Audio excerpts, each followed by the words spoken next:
Assalamualaikum warahmatullahi wabarakatuh.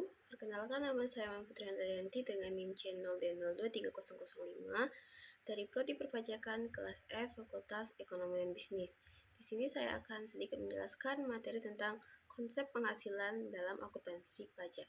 Baiklah, sebelumnya saya akan menjelaskan apa itu penghasilan. Menurut Legal Information Institute, penghasilan atau income adalah uang atau nilai yang diterima badan usaha atau individu sebagai imbalan atas penyediaan barang atau jasa melalui penanaman modal.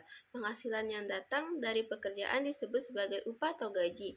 Dalam perseptik ilmu ekonomi, umumnya penghasilan diartikan pula sebagai pendapatan atau revenue. Berdasarkan laman Ikatan Akuntansi Indonesia, akuntansi pajak penghasilan adalah suatu proses pencatatan, pengukuran, pelaporan, dan perencanaan transaksi keuangan suatu entitas atau individu yang berkaitan dengan pajak penghasilan. Kegiatan akuntansi pajak, dalam praktiknya, akuntansi pajak penghasilan melibatkan beberapa kegiatan seperti 1. Pencatatan transaksi, 2. Penyusunan laporan keuangan, 3. Perhitungan pajak, 4. Pelaporan pajak, dan 5. Perencanaan pajak. Selanjutnya ada prinsip. Prinsipnya sendiri terbagi menjadi 7. Yang pertama ada pemisahan antara pendapatan dan beban.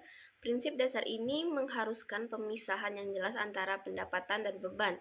Pendapatan harus dilaporkan pada periode yang sesuai, dan beban yang terkait harus dicocokkan dengan pendapatan yang dihasilkan pada periode yang sama. Yang kedua ada konsistensi. Entitas atau individu harus tetap konsisten dalam metode akuntansi dan pelaporan pajak yang digunakan dari tahun ke tahun, kecuali jika ada alasan yang cukup kuat untuk mengubahnya. Konsistensi membantu mencegah manipulasi keuangan untuk menghindari kewajiban pajak yang lebih tinggi. Yang ketiga ada kepatuhan peraturan perpajakan. Prinsip dasar ini mengharuskan entitas atau individu untuk mematuhi semua peraturan perpajakan yang berlaku.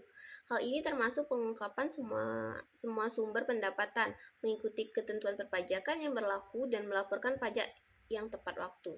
4. Pemisahan pendapatan dan prinsip konservasi. Prinsip konservasi mengharuskan entitas atau individu untuk meramalkan potensi beban pajak penghasilan yang mungkin timbul di masa depan dan mencatatnya ketika perlu. Dan yang kelima ada transparansi dan pengungkapan. Prinsip dasar ini mengharuskan penyedia informasi yang cukup dan relevan kepada otoritas pajak serta pemangku kepentingan lainnya melalui laporan keuangan yang jujur dan transparan. 6. Perencanaan pajak yang legal. Prinsip dasar ini mengizinkan perencanaan pajak yang legal untuk mengoptimalkan kewajiban pajak. Namun praktik perencanaan pajak yang berlebihan atau ilegal harus dihindari. Dan yang ketujuh atau yang terakhir ada penyusunan laporan keuangan. Laporan keuangan harus disusun sesuai dengan prinsip-prinsip akuntansi yang berlaku di wilayah hukum yang bersangkutan.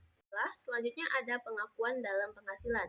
Di dalam akuntansi, pengakuan seringkali diinterpretasikan sebagai pencatatan menyangkut efek dari suatu transaksi, kejadian atau keadaan terhadap elemen-elemen laporan keuangan dalam pembukuan sehingga dapat disajikan di laporan keuangan.